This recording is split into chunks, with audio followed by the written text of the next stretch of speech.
Hello दोस्तों, आप सभी का स्वागत है हमारे एक और नए वीडियो में। और हर दिन की तरह चर्चा पर हमारे साथ मोहम्मद नदीम आलम जी।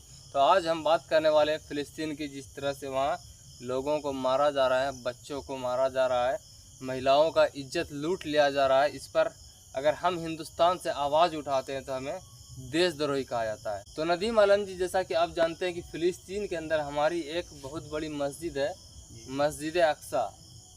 और अगर हम ये कहें कि मक्का और मदीना के बाद अगर हम लोगों के लिए कोई पवित्र स्थल है, कोई पाक जगह है, तो वो मस्जिद अक्सा है। और मक्का के पहले, काबा के पहले हम लोग उसी की तरफ रुख करके नमाज़ पढ़ा करते थे, हमारे आखिरी नबी आने के पहले तक। जी।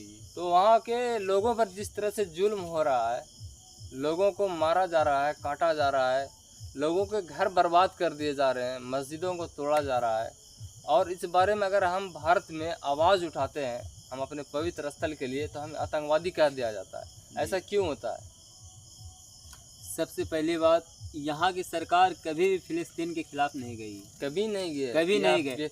हिंदुस्तान की पिछली जितनी भी सरकार है, फिलिस्तीन के खिलाफ किसी ने कोई बयान नहीं लेकिन दिया, चाहे यहाँ वो अटल बिहारी वाजपेयी क्यों ना हो। यहाँ की जो मतलब कुछ हिंदूवादी सोच रखने वाले वो इजराइल का साथ देते हैं, वो इजराइल का साथ देते हैं। यहाँ की जो हमारी सरकार है वो कभी भी इजराइल का साथ नहीं दी। और हम ये भी कह सकते हैं कि अभी की मौजूदा सरकार भी फिलिस्तीन के खिलाफ नहीं है, वो गाजा के खिलाफ भले बोलती है क्योंकि उसे आतंकवादी मानते हैं। हमास के खिलाफ सिर्फ बोलती है, हमास के खिलाफ सिर्फ बोलते हैं। लेकिन हम फिलिस्तीन जिंदाबाद का अगर नारा लगा दें तो लोगों को यहाँ मिर्ची लग जाती है। वहाँ हमारा पवित्र स्थल है, उससे कुछ होता है ना तो इधर दर्द होता है, जैसा कि आप लोगों को होता है। आप लोग अपने तीर्थ स्थल के लिए क्या नहीं करते हैं, वैसे हम लोगों को भी दर्द होता है। लोग जब वहाँ मारे जाते हैं तो हमें भी दर्द होता है।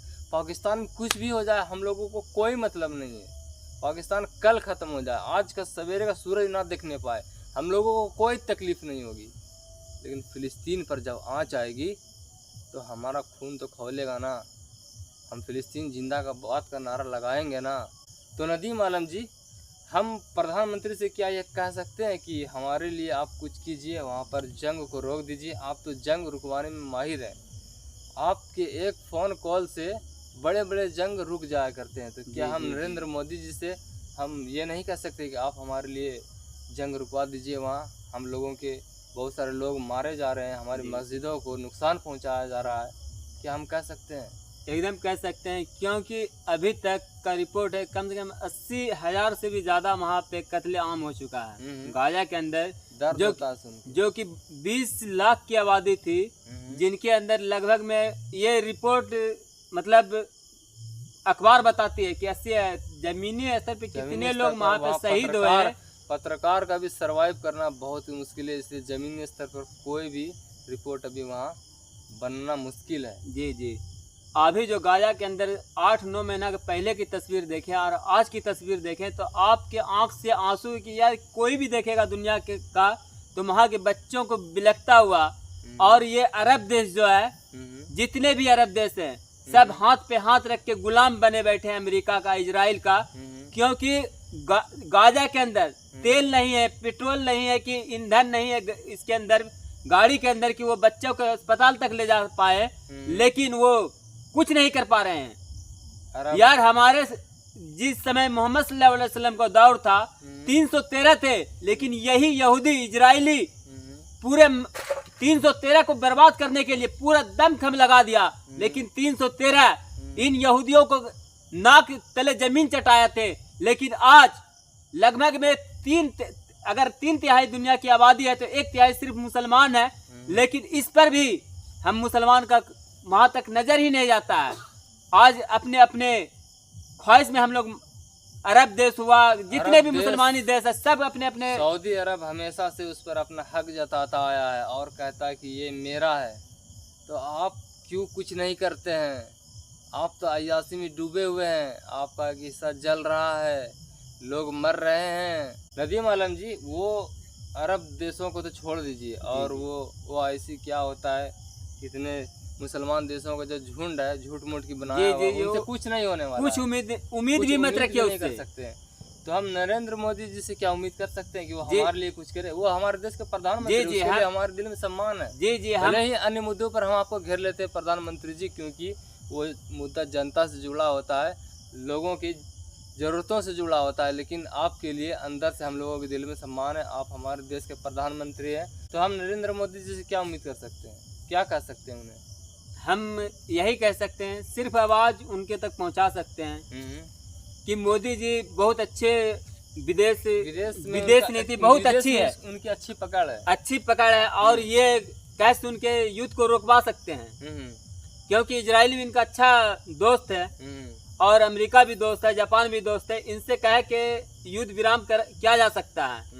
अगर मोदी जी अगर इस युद्ध को रोकवा दें तो हमें लगता है कि ये विश्व यानी जितने भी फिलिस्तीन का साथ देने वाले मुसलमान हैं, जितना भी आज सऊदी अरब को मानता है तो मोदी जी को मानेगा। और हिंदुस्तान का लगभग में 40 करोड़ मुसलमान जो है, हमको लगता है 1 करोड़ छिटखोपड़ी जो मुसलमान है वो वोट नहीं दे सिर्फ मोदी को, बाकी बात 39 करोड़ का गारंटी लेते हैं कि वो मोदी को देंगे वोट अगर इस युद्ध को रुकवा देते हैं। नरेंद्र मोदी जी, अगर आप इजराइल फिलिस्तीन का युद्ध रुकवा देते हैं तो आप चाहे इलेक्शन ना जीते कोई दिक्कत नहीं है, वोट तो आपको सब देगा मुसलमान। अगर आप इलेक्शन नहीं जीतते भी है ना, तो विश्व में आपकी इज्जत इतनी बढ़ जाएगी जितनी शायद आज नहीं है आपके पास, और आप कभी कमा भी नहीं पाएंगे। इतनी इज्जत आपकी बढ़ जाएगी पूरे विश्व में। आपको सराखों पे लोग बैठा लेंगे, आप महान नेताओं में गिने जाएंगे। नरेंद्र मोदी जी, हमारी आपसे गुजारिश है कि आप कुछ कीजिए।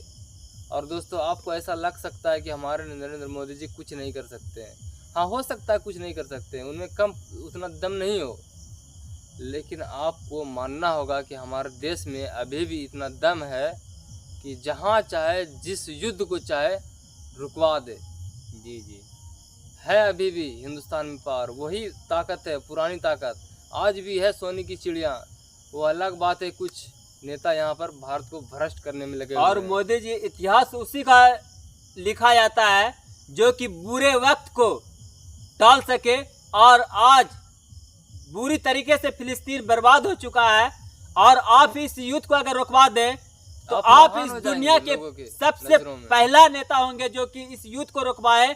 क्योंकि 8 महीना हो गए हैं, लेकिन कोई नेता अमेरिका का हो, जापान का हो, सऊदी अरब का हो, सबसे सिर्फ निंदा कर रहा है। मोदी जी, आप से हाथ जोड़ के निवेदन है कि आप रोकिए। निंदा ऊपर से करते हैं, अंदर से चाहते हैं कि बर्बाद हो जाए फिलिस्तीन, खत्म हो जाए। तो दोस्तों, इस बारे में आपकी क्या राय है हमें कमेंट बॉक्स में ज़रूर बताइएगा। और आपको अगर ये वीडियो पसंद आई हो तो वीडियो को लाइक करके चैनल को सब्सक्राइब जरूर कीजिएगा।